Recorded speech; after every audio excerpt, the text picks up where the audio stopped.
Magandang gabi po sa lahat. Tayo nagbabalik ulit dito sa ating munting channel, Samuel Soriano TV29, para mag-discuss ulit ng another coins. At ito ay ating hilig, mangulikta ng barya. Kaya ho tayo nandito nagsiseling ng kanilang mga laga para malaman natin ang kanilang mga presyo.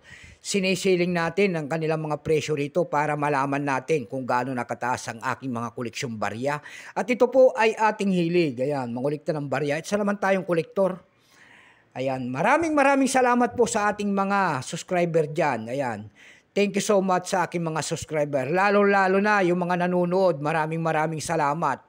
Doon sa aking FB page, Samuel Soriano, lahat po ng mga nakapalo sa akin doon ay thank you so much. Lalo na yung mga nagsisit ng star sa atin dyan, maraming salamat sa inyong lahat. Maraming salamat din sa mga nanonood dito sa aking munting channel. Ayan po, thank you so much. Yan naman po hindi pa po nakapag-subscribe dito sa aking YouTube channel, anyayahan ko lang sana kayo. At malaking tulong na po sana bagay ang inyong gagawin tulad ng pagpindot ng ating subscribe button, like and share para ma-update ko kayo sa mga latest ko pang gagawin mga video po. Meron naman tayong pag-uusapang barya guys, at ito po ay pera po ng old coins. Ayan, sinaunang barya. Year 1962, 25 centavos po. Ito po ay nakapaloob sa English series. Ayan. Bago tayo magsimula sa ating talakayan, kilalanin mo muna natin siya para makita natin ang kanyang presyo. Issue po, Philippines po. Period Republic 1946 up to date po. Type nito standard circulation coins. Years 1958 hanggang 1966, value nito 25 centavos po. Currency piso, 1857 hanggang 1967. Composition niya nickel brass. May bigat itong 5 grams, may habang 24 mm. May kapal po naman itong 1.6 mm. Hugis po, bilog orientation, coin alignment.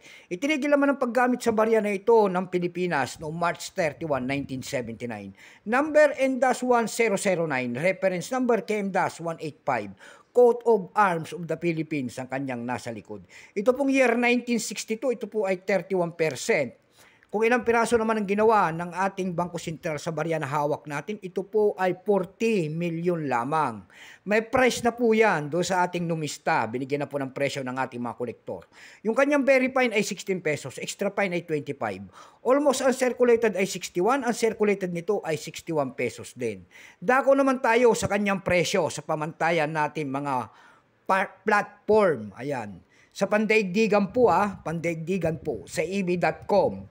Sa ebay.com po, mayroon tayong nakita nagbebenta doon ito ng $5.99. Nasundan po ito ng $4.50. Yung pinakamalit po ay $2.99. Dako tayo sa Carousel PH.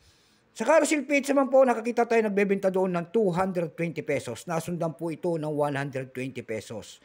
Yung pinakamalit po ay 80 pesos. Ayan lamang po ang ating may babahagi. Keep safe sa lahat and God bless.